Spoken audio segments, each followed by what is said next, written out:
Hello everyone, welcome to true IAS. Continue करते हैं अपनी हड़प्पन सिविलाइजेशन की डिस्कशन को। General features of mature Harappan phase. Harappan civilization के बारे में या हड़प्पन कल्चर के बारे में अगर हमें जानना है तो सारा का सारा राज जो है वो कौन से फेज में छुपा हुआ है? मैच्योर फेज में। मैच्योर फेज में क्यों? Why only this phase?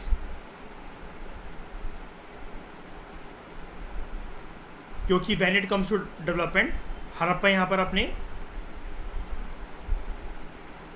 Apex point पर था, राइट? ये वाला जो पॉइंट था ये एक स्टार्टिंग पॉइंट था और ये जो था ये एंड पॉइंट था, राइट? तो मैच्योर हड़प्पन फेज के बारे में कुछ जनरल फीचर्स को हम लोग डिस्कस करते हैं। आर्कियोलॉजिकल एविडेंस हमें बताते हैं कि हड़प्पन सिविलाइजेशन जो था उसके जो फीचर्स थे वो कितने वास्ट थे। यहाँ पर हमें कल्चरल होमोजेनिटी भी देखने को मिलती थी और डाइवर्सिटी भी। What do you mean by cultural homogeneity? Homogeneous nature क्या होता है किसी भी चीज़ का? हाँ, सिमिलैरिटीज़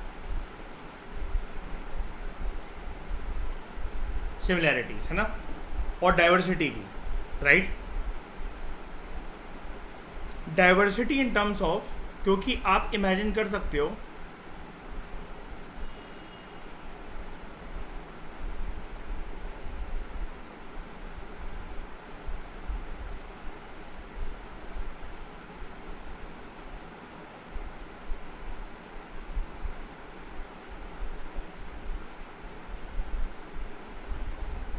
एक साइड अगर आपको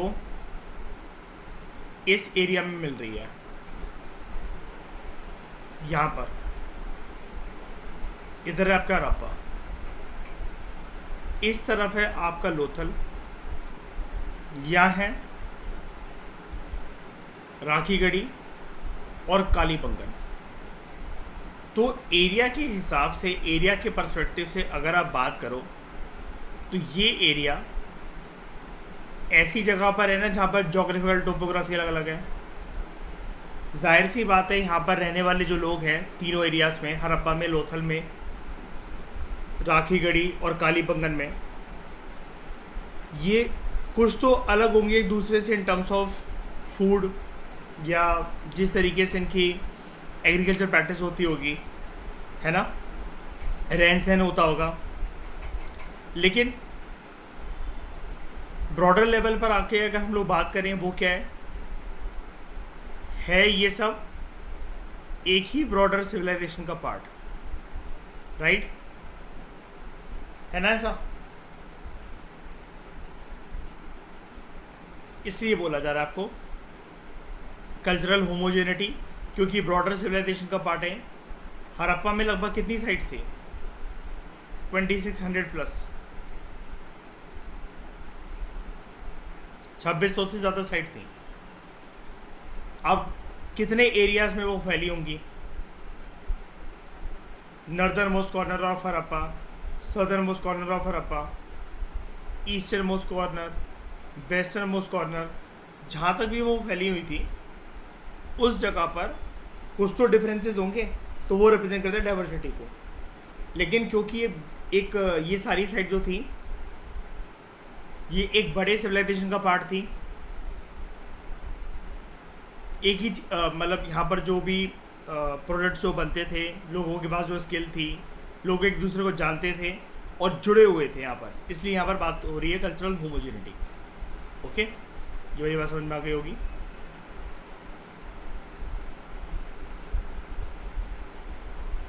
आगे बात करते हैं। लेकिन फिर भी कोई भी टोटली एक्सेप्टेड थ्योरी नहीं है कि हड़प्पन सिविलाइजेशन या हड़प्पन कल्चर ओरिजिनेट कैसे हुआ, बट जनरली ये माना जाता है कि ये इमर्ज हुआ फ्रॉम प्री हड़प्पन या फिर इंडिजिनस विलेज कल्चर से। अब ये प्री हड़प्पन विलेज कल्चर या फिर इंडिजिनस विलेज कल्चर क्या है?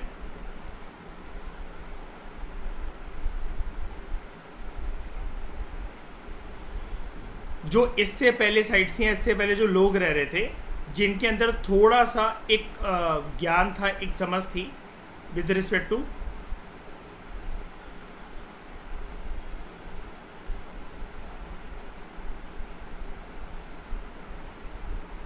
Proto urbanization. कल ये टर्म पढ़ी थी ना हमने, प्रोटो अर्बन।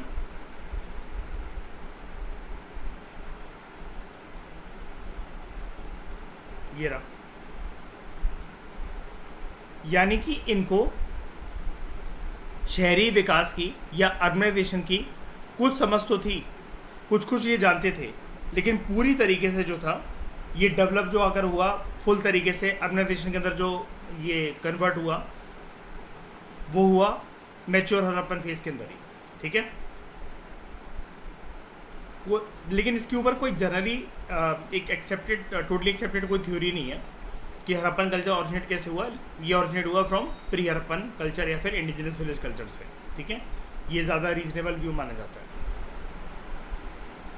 जैसा कि अलग अलग थ्योरी जो है वो आर्ग्यू करते हैं, ठीक है। और ऐसा माना जाता है कि कई लोग जो कई हिस्टोरियंस हैं, कई थ्योरिस्ट हैं, कि Harappan civilization owes its origin to Mesopotamian civilization, कि ओरिजिनेट हुआ है थ्रू मेसोपोटामियन सिविलाइजेशन, क्योंकि इनके बीच में लिंक्स थे।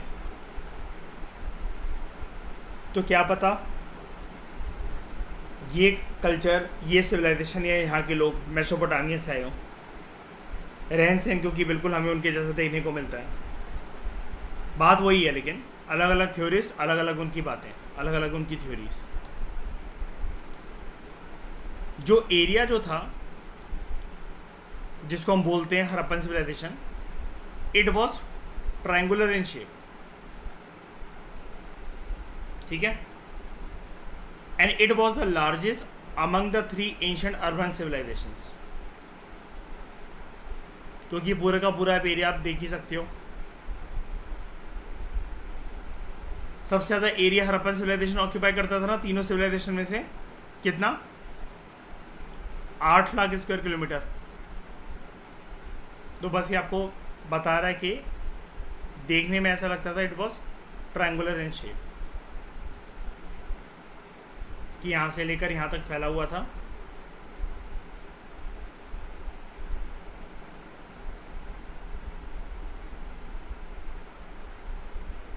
कुल मिलाकर ऐसा इमेजिन कर सकते हो।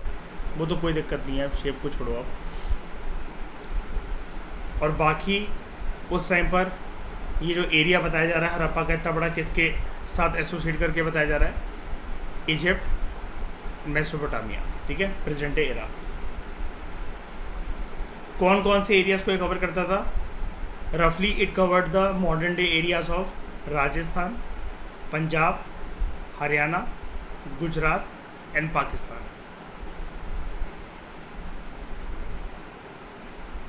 यहाँ तक फैला हुआ था। नॉर्दर्न मोस्ट हड़प्पन साइड की बात करें तो वो था जम्मू कश्मीर में मांडा। सदर्न मोस्ट साइड की बात करें मालवान इन सदर्न गुजरात। कई जगह पर आपको दैमाबाद मिलता है महाराष्ट्र के अंदर, ठीक है।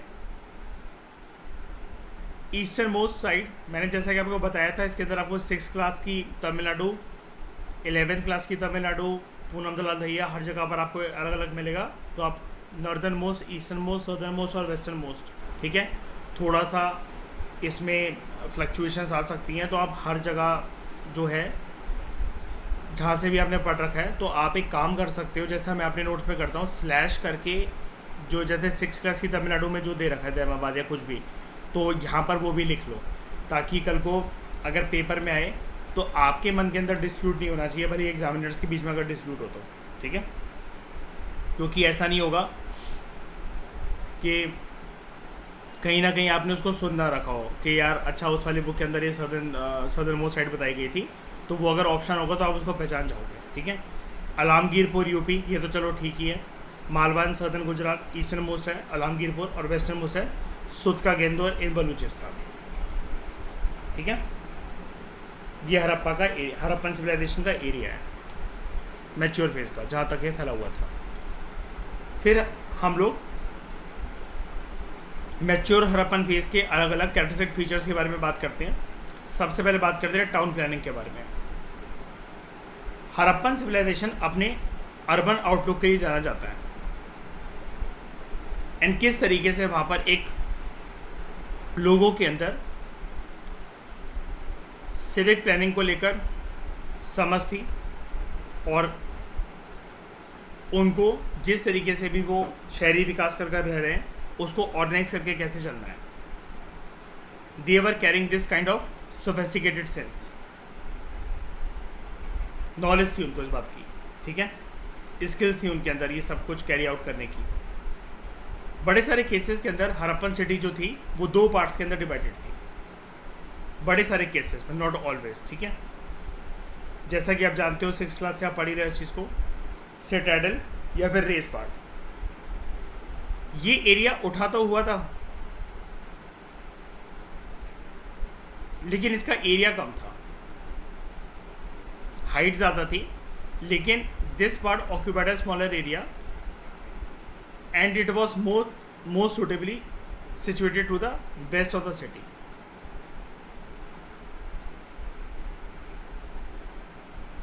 ठीक है, ऐसा माना जाता है कि rulers of the city lived here, क्योंकि अगर नहीं रह रहे होते वो तो फिर सबके घर एक जैसे होते, सारा स्ट्रक्चर एक जैसा होता। ये क्यों बनाया गया इतना कम सा एरिया। यहाँ पर हमें इसके आसपास बड़ी सारी पब्लिक बिल्डिंग्स देखने को मिलती हैं, कुछ ग्रीनरीज जहाँ पर ग्रेन से स्टोर करे जाते थे, और कुछ इंपॉर्टेंट वर्कशॉप्स क्राफ्ट पर्सनस की, कॉपर स्मिथ्स की या फिर बीड मेकर्स की। लोअर पार्ट वो कुछ ऐसा,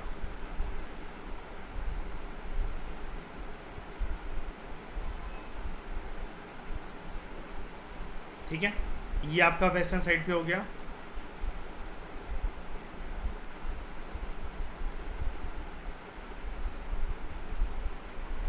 सिटाडेल,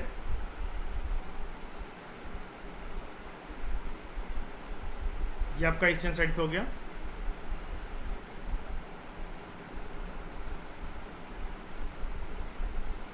लोअर टाउन, कॉमन जनता जो थी वो यहाँ पर रहती थी and it carried on their professional life in this part of the city, ठीक है। और ये एरिया जो था it was lower in height but it occupied a larger area.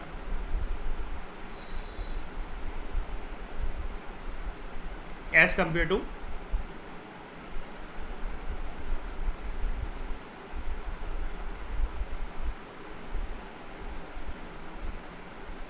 Citadel, ठीक है। हड़प्पन टाउन प्लानिंग के कुछ इंपॉर्टेंट एस्पेक्ट्स जानते हैं हम लोग। जो सड़कें थी यहाँ पर काफ़ी ज़्यादा चौड़ी थी, दबी नहीं थी कि सारे मतलब निकलने का स्पेस ना हो, वो ना हो। उस ज़माने के हिसाब से अगर हम एक निगाह मारें सड़कों पर, सड़कें काफ़ी चौड़ी थी। They were not like this, rather they were like this, ठीक है। जो मेन स्ट्रीट थी आप इमेजिन कर सकते हो बीइंग 10 मीटर्स वाइड, जिसकी वजह से पूरा का पूरा जो टाउन था it was divided into rectangular and square blocks.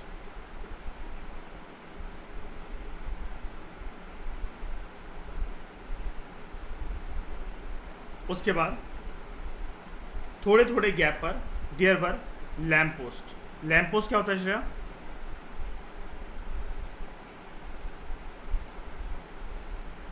हाँ, तो ये लोग क्या करते थे मैं बताता हूँ। कोई स्ट्रीट लाइटिंग तो, कोई इलेक्ट्रिसिटी तो थी नहीं। ये सड़क है ना, जैसे यहाँ पर रात के समय में भी तो कोई ना कोई चलेगा, तो यहाँ पर ना एक ऐसा करके खंबा लगा दिया, यहाँ एक ऐसा, यहाँ इस साइड एक, यहाँ इस साइड एक, यहाँ नहीं ये नया, तभी तो पूनम दला, ये तो ब्यूटी है इसकी। अब देखो क्या है, इसके अंदर ये लोग क्या करेंगे, कुछ भी कपड़ा लाकर या जो भी इनको पता था लकड़ी ली, उससे एक प्रकार से मशाल जलाती हैं यहाँ पर रात को। बियर ग्रिल्स करता है ना, जैसे मैन वर्सेस वाइल्ड में किसी भी केव में घुसता है, जैसे वो एक कपड़ा बांधकर फिर वो आग लगा देता है, कहता है ये फिर डंडा जो है कपड़ा बांधकर काफ़ी देर तक जलता रहेगा, 2-2.5 घंटे तक तो आग देगा ही देगा, है ना, ये लगाते थे। अब आप इमेजिन कर सकते हो, एक बात मैं आपको बताता हूँ, जस्ट इमेजिन, ये पॉइंट कोई छोटा मोटा पॉइंट नहीं है, यहाँ पर चुनौती ऐसी भी आती होगी कि कभी हवाएं तेज़ चल रही हैं, कभी बारिश, कभी मौसम बारिश वाला हो रहा है, राइट, लेकिन सड़क से जो आ रहा है उसको रास्ता तो पता होना चाहिए ना भाई। उस टाइम पर कोई टॉर्च वॉर्च तो थी नहीं।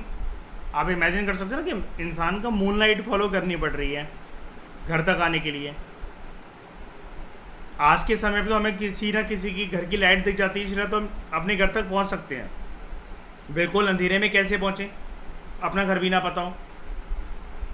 तो मैं आपको एक चीज़ बताता हूँ, किसी किसी केसेस के अंदर लैंप पोस्ट पर ऑल्सो कवर्ड, थोड़ी सी ऊंचाई पर कि आग मतलब वो दिख सके, और कभी अगर बारिश वगैरह हो तो पानी इसको बर्बाद ना करे। और जो वुड होती थी, थिक वुड का इस्तेमाल करा जाता था,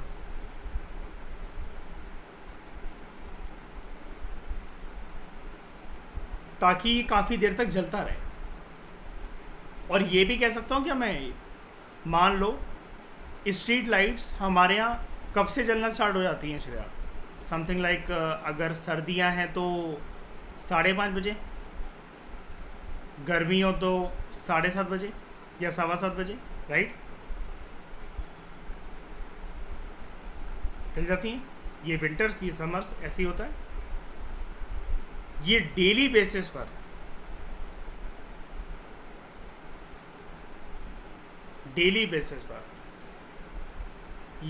ये वाला काम करते थे, डिपेंडिंग होता कि अंधेरा कितनी जल्दी हो रहा है कौन से मौसम में। है यूनिक एस्पेक्ट श्रेया, नई चीज़ पता लगी आज हमें, ठीक है।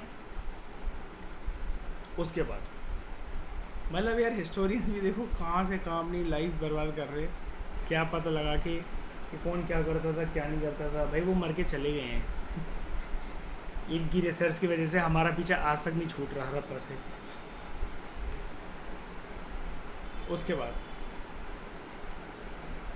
जो ईंटें थी, आपको पता है वैसे तो दोनों तरह की ईंटें जो थी ये बनाते थे लोग, sun dried bricks also and burn bricks also, लेकिन सन ड्राइड ज़्यादा यूज़ ना होके ज़्यादातर बर्न ब्रिक्स यूज़ होती थी। बर्न ब्रिक्स अच्छी क्वालिटी की हुआ करती थी।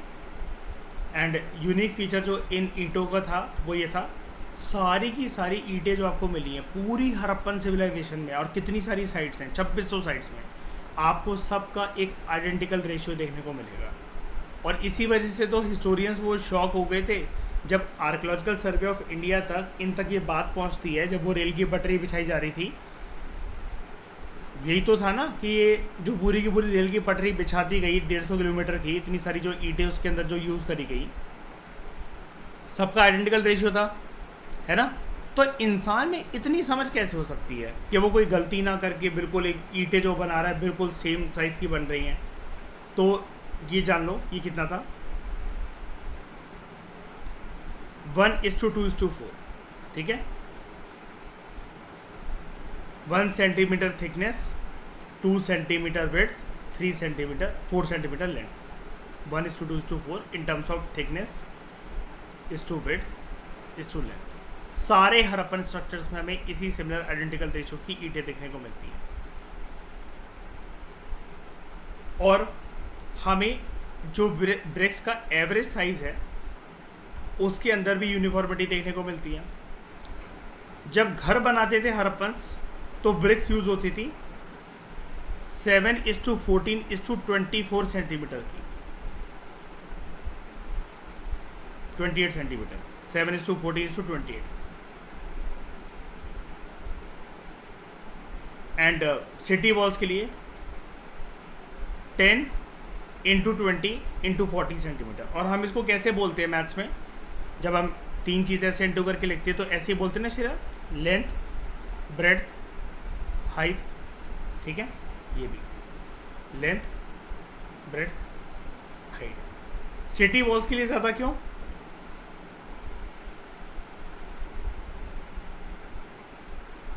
हाँ, फोर्टिफिकेशन करने के लिए, जैसा कि हमने यहाँ पर भी पढ़ा था। अर्ली फेज़ में भी स्टार्ट हो गया था वो, मैच्योर फेज़ में तो और अच्छे से जाकर ये फोर्टिफिकेशन वाली चीज़ समझ चुकी। याद है हाकरा फेज़ जो था, ये देख लो ऊपर, अर्ली हरप्पन फेज़ में इसका सबसे पहला कैरेक्टरिस्टिक फीचर हमने पढ़ा था फोर्टिफिकेशन, ठीक है। तभी मैंने कहा था, मैंने कल बोला था ना कि ये तीनों बहुत चीज़ें इंपॉर्टेंट है, ये इनके बीच में डिफ्रेंशिएट करना आना चाहिए, टिप्स पे रहनी चाहिए, क्योंकि मैच्योर हरप्पन फेज अर्ली से डिराइव है और ख़त्म जाकर होगा ये लेट पर। उसके बाद अगर इनके नाली और गटर की बात करें, ड्रेनेज सिस्टम की बात करें, they had excellent drainage system. Drains जो थे वो बने होते थे मोटार, लाइमस्टोन एंड जिप्सम, ठीक है।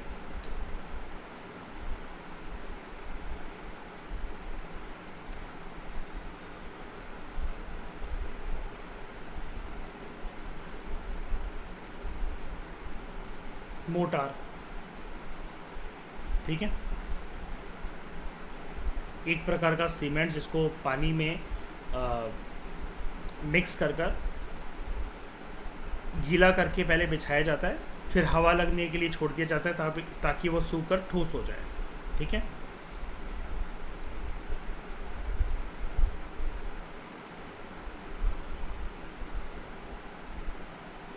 जिप्सम, इसका यूज़ होता था, और अगर मैं आपको ये साथ में दिखाऊँ, जिप्सम है, मोटार,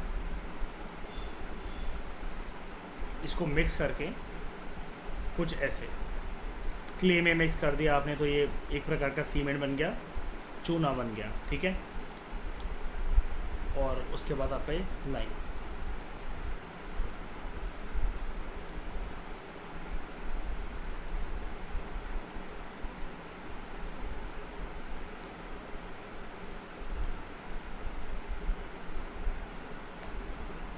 लाइमस्टोन,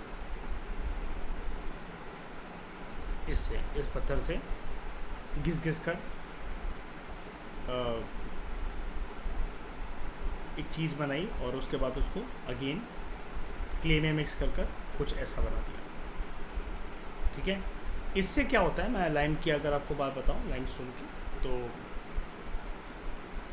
ये छोटे छोटे आपको पता नहीं खुरदुरापन होगा जो इससे, है ना, तो सरफेस इसका चिकना नहीं होगा। जैसे ईंट के साइड में जब ये सीमेंट वगैरह रखता है खुरदुरापन होता है कि नहीं होता है, उसके बाद ही तो वो पुट्टी वगैरह लगाकर फिर पेंट कर किसी भी दीवार वगैरह को चिकना बनाया जाता है ना। तो ये रफनेस जो है, रफ टेक्सचर जो है वो मेंटेन करेगा due to various minute gravels. आप इसको स्मूथ तो नहीं कह सकते ना, पार्टिकल्स रहेंगे ना, तिनके दिखेंगे ना, रफ रहेगा ये है।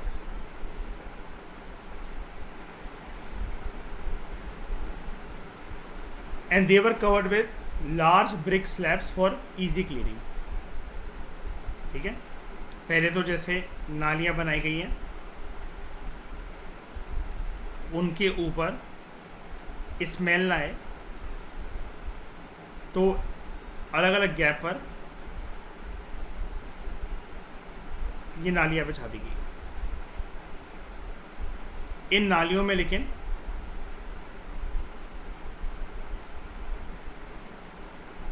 कुछ होल्स होते थे जिसको हम लोग क्या कहते हैं,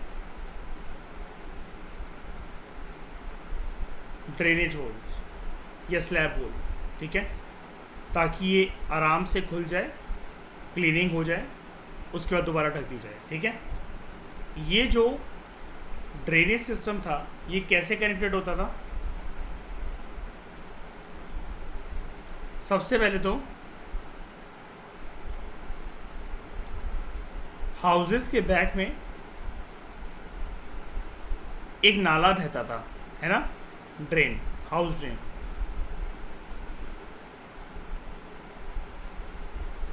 और वो नाला कनेक्ट होता था स्ट्रीट ड्रेन से, राइट।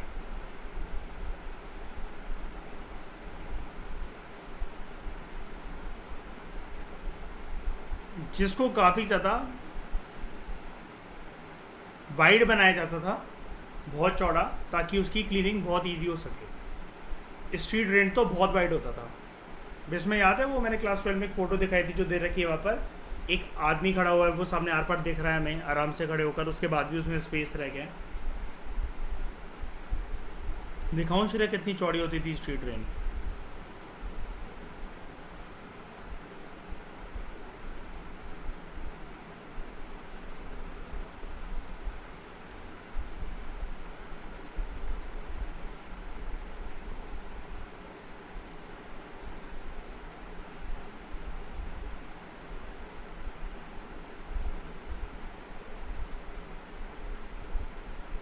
ये देखो, नहीं ये नहीं है, इसी को, ये देखो, ये स्ट्रीट ड्रेन है मेन। ये ऐसी एक फ़ोटो है क्लास 12 की एनसीईआरटी में। यहाँ पर एक पर्सन खड़ा है, मतलब वो आराम से दिख रहा है दूर से खड़े होकर, तो इतनी चौड़ी है, इतना स्पेस है ताकि आराम से साफ़ सफाई हो सके।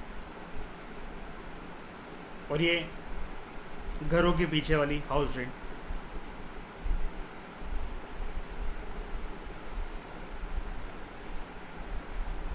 ठीक है, समझ गए। और इसको साफ कौन करता होगा? क्या कंसेप्ट था यहाँ पर? ब्राह्मण, क्षत्रिय, वैश्य, शूद्र का। तो क्या शूद्र आते थे इसको साफ करने?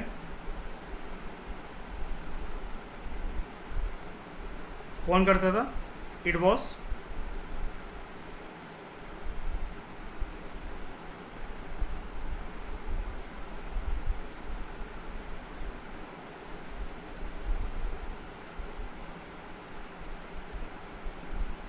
Self responsibility of individual houses, है ना।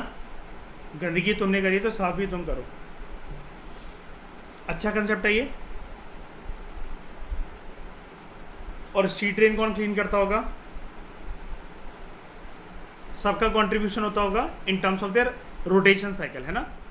इस महीने तुम, अगले महीने तुम, अगले महीने तुम, तुम्हारा परिवार, है ना। उसके बाद जो घर थे वो कभी कभार 2 या 3 मंजिल के होते थे, अलग अलग साइज में वेरी करते थे, लेकिन फिर भी हमें काफ़ी हद तक सेम साइज के देखने को मिलते हैं।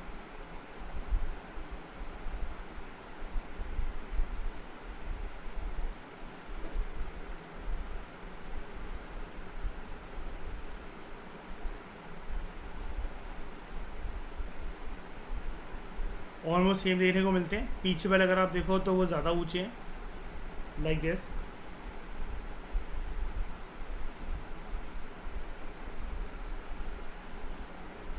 टू 3 स्टोरी, 2-3 फ्लोर के बने हुए, ठीक है। घरों में जो बाथरूम होते थे देवर टाइल बाथरूम, टाइलें लगी हुई थी। And some houses had their own wells, घर में कुएं भी थे। क्यों थे? ताकि एक तो पानी खुद भी यूज़ करा जा सके, और जो पासर्स बाय हो, जो गुजर रहा कोई, वो भी पानी पी सके। अब जहाँ पर कुआं बनाया जाता था, it was a separate room. घर के अंदर जहाँ पर कुआं बनाया जाता था, it was a separate room.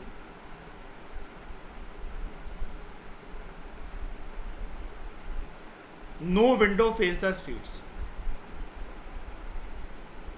Main सड़क की तरफ वैसे तो विंडो होती ही नहीं थी, लेकिन मेन सड़क की तरफ तो बिल्कुल नहीं बनाई जाती थी, because Harappans had deep concern for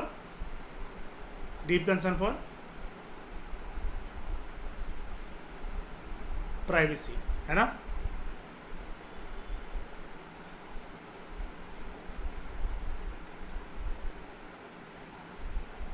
ये देखो, ऐसा बोला जाता है, ये घर के अंदर कुआं बन रखा है। पीछे देख रहे हो जगह है, यहाँ से देखो, यहाँ से घूम कर आने की, इधर से, तो जो भी है पासर बाय वो यहाँ से पानी ले सकते हैं, उनका कुछ लेना देना नहीं है। और कुछ यहाँ पर आपको कोई खिड़की नहीं दिख रही है, ठीक है।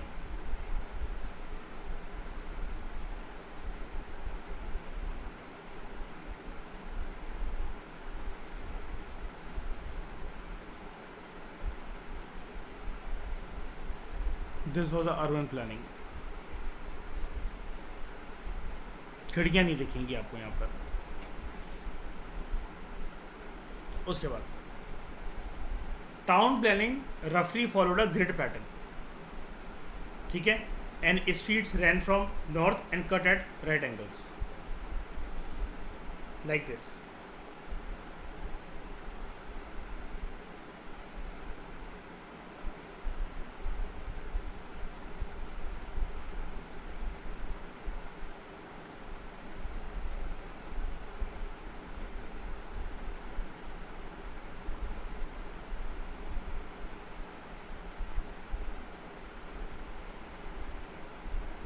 ये होती थी सारी सड़कें ऐसे ऐसे करके कनेक्टेड, और यहाँ पर बन रखे हैं कुछ कुछ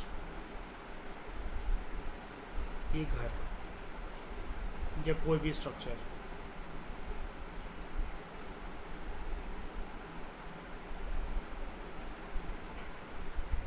उसके बाद हड़प्पन सोसाइटी की बात करते हैं। ये समझ में आ गए सारे points. Town planning,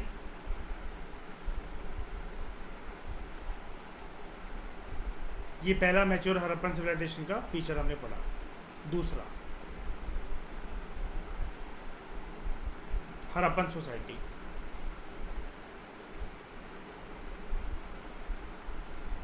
Harappan society एक अर्बन सोसाइटी थी।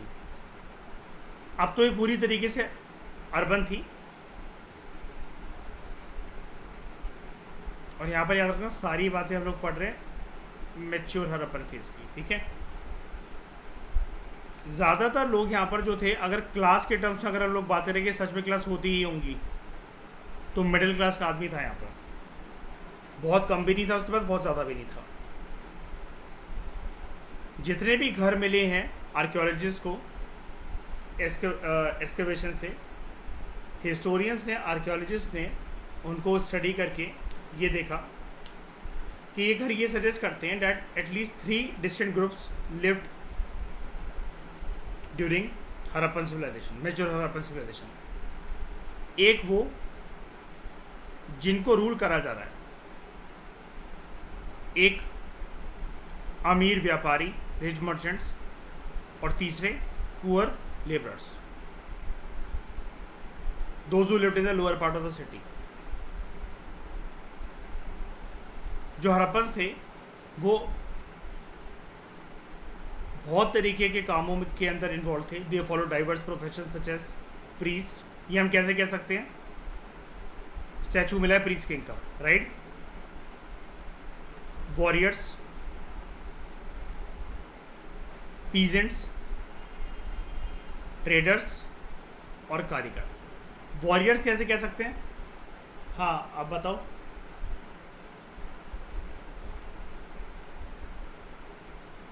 हाँ लेकिन पर वॉरियर्स कैसे सकते हैं, अगर यहाँ पर कह रहे तो कुछ तो बात होती होगी ना। देखो भली आयरन से कुछ ना मिला हो, लेकिन कुछ कुछ जो हमें टूल्स मिले हैं वो मिले ज़रूर है ब्रॉन्ज के। तो ये कुछ एक ग्रुप ऑफ हिस्टोरियंस का ना श्रेया एक आइडिया है कि आयरन इन्वेंट नहीं हुआ है, लेकिन फिर भी पूरे के पूरे इस बड़ी सिविलाइजेशन की प्रोटेक्शन के लिए एक छोटी मोटी आर्मी जितना उनसे बन सका वो रेस जरूर करी गई होगी। यार मेसोपोटामिया इजिप्ट का कोई सामान आ रहा है, उधर से कोई शिप्स आ रही है, वो बदतमीजी दिखा रहे हैं, है ना। या फिर कल को और आसपास के, हमने ये पढ़ा था ना कि हम तो हड़प्पन सिविलाइजेशन को सिर्फ हड़प्पा के पर्सपेक्टिव से पढ़ते हैं। हिंदुस्तान के अलग अलग कोनों में भी तो लोग रह रहे थे।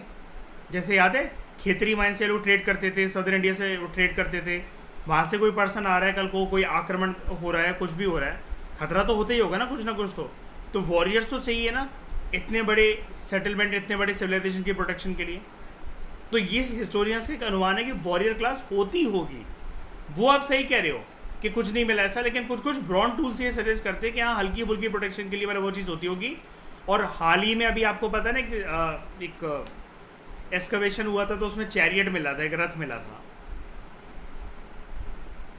तो वो भी चीज़ सजेस्ट करता है। लेकिन ओवरऑल हम लोग कैसी मानते हैं Harappan society was a peaceful society which was not at all engage in any kind of wars. उसके बाद बड़े सारे स्ट्रक्चरल रिमेन्स जो हैं in sites at sites like Harappa and Lothal, वो इंडिकेट करते हैं कि different types of buildings were use as residence by different classes. और यहीं पर हमें फ़र्क पता लगता है कि क्या पता सिटाडेल में शायद से जो रूलर्स रह रहे हो और लोअर टाउन में सिर्फ नॉर्मल सिटीजन्स रह रहे हो।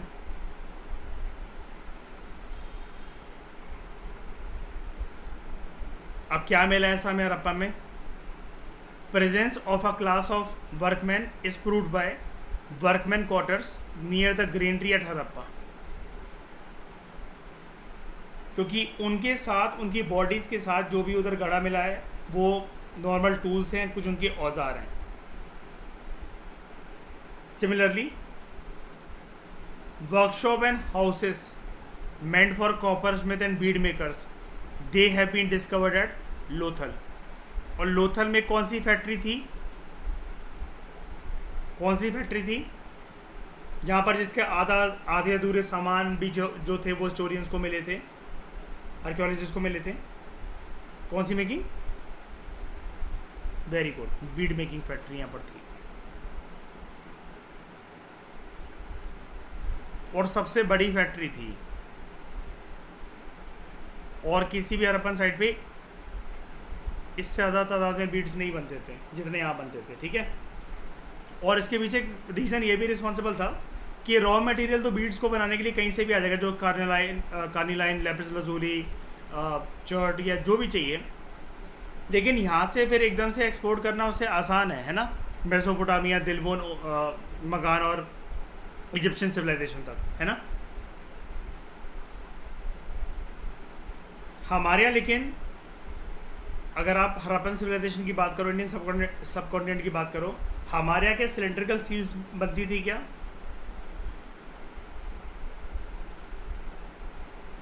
नहीं, वो कहाँ से आती थी? मेसोपोटामिया, ठीक है। उसके बाद हरप्पन सोसाइटी जो है, जो भी चीज़ें हमें मिली हैं उससे देखकर हमें विश्वास होता है कि ये मैट्रियार्कल सोसाइटी होगी। और मैट्रियार्कल कौन सी सोसाइटी है, कौन सा परिवार होता है जहाँ पर किसकी चलती है?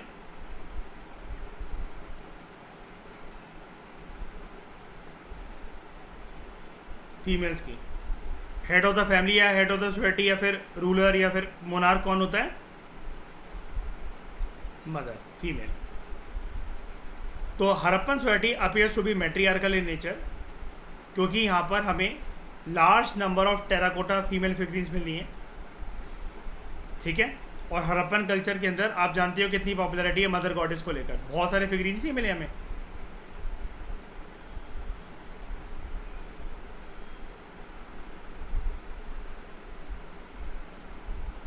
मदर गॉडेस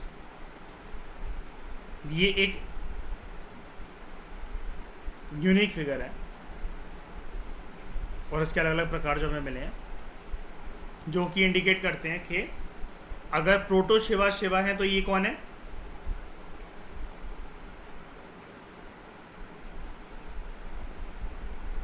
अगर प्रोटो शिवा शिवा है तो ये कौन है? शिव जी की वाइफ कौन श्रेया?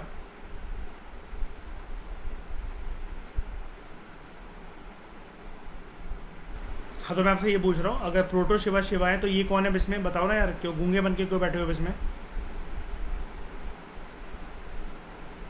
पार्वती, ठीक है, ऐसा माना जाता है, स्टोरी से द्वारा यकीन करा जाता है। उसके बाद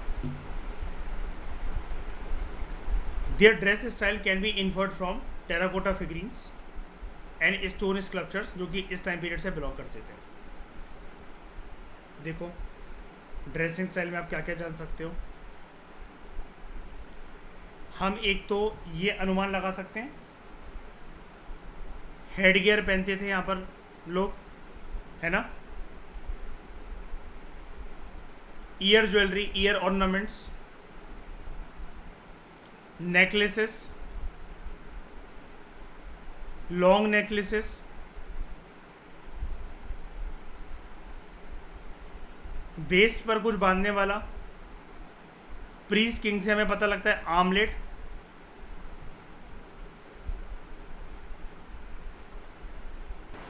ओके, तो ड्रेस स्टाइल मैंने आपको बता दिया। It can be inferred from terracotta figurines and stone sculptures, जो कि इस टाइम पीरियड से बिलोंग करते हैं, जहाँ पर man are mostly shown wearing a dress wrapped around the lower half of the body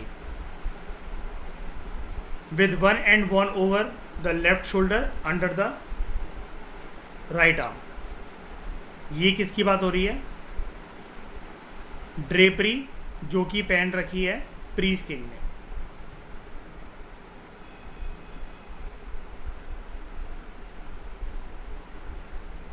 इसके लिए वो कह रहे हैं कि ये देखो, फिर से पढ़ो।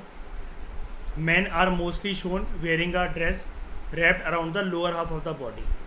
पहनी हुई लोअर हाफ मतलब गर्दन और कंधे से नीचे। With one end worn over the left shoulder under the right arm and under the right arm। ये देखो, राइट आर्म ये इसके नीचे से जा रही है, ये शॉल, ये ड्रेपरी। इसके ऊपर कौन सा पैटर्न है? ट्रिफॉल पैटर्न। ठीक है, तो ऐसे करके हम लोग ड्रेस के बारे में इन्फेरेंस ले सकते हैं। तो दे जनरली वोर garments of cotton, silk and wool. ठीक है, कॉटन, सिल्क एंड वूल। एक बुनाई करा गया कपड़ा मोहनजोदारो से मिला है। While discovery of spindles and needles, बड़ी सारी साइट्स पे जो हैं ये इंडिकेट करते हैं that there was a practice of spinning and weaving among the Harappan people. और स्पिंडल्स क्या मिले हैं? स्पिंडल्स जानते हैं ना, पूरा नाम क्या होता है इसका? Spindles walls.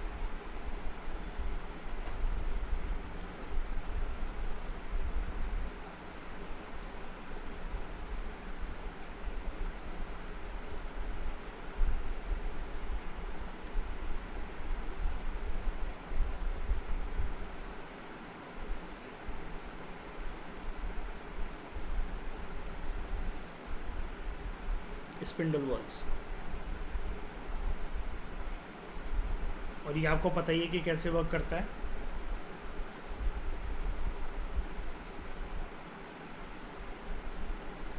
कॉटन का, रुई का, किसी भी चीज़ का एक टुकड़ा लो, उसके बाद इसको इसमें से डालकर बस घुमाना है और धागे जो हैं वो अपने आप पे रोते चले जाएंगे, अपने आप बनते चले जाएंगे। ठीक है, आपने कॉटन यहाँ पर डाली, इसके बाद ऊपर इसको डालकर इसको घुमाया क्लॉकवाइज, एंटी क्लॉकवाइज, जैसे भी जो इसकी डायरेक्शन है। उसके बाद ये पतले पतले धागे के रेशे यहाँ से निकलते चले जाएंगे।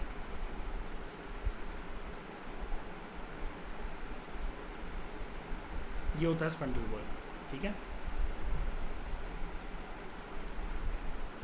इस डिस्कशन में फ़िलहाल इतना ही। Thank you very much for discussion.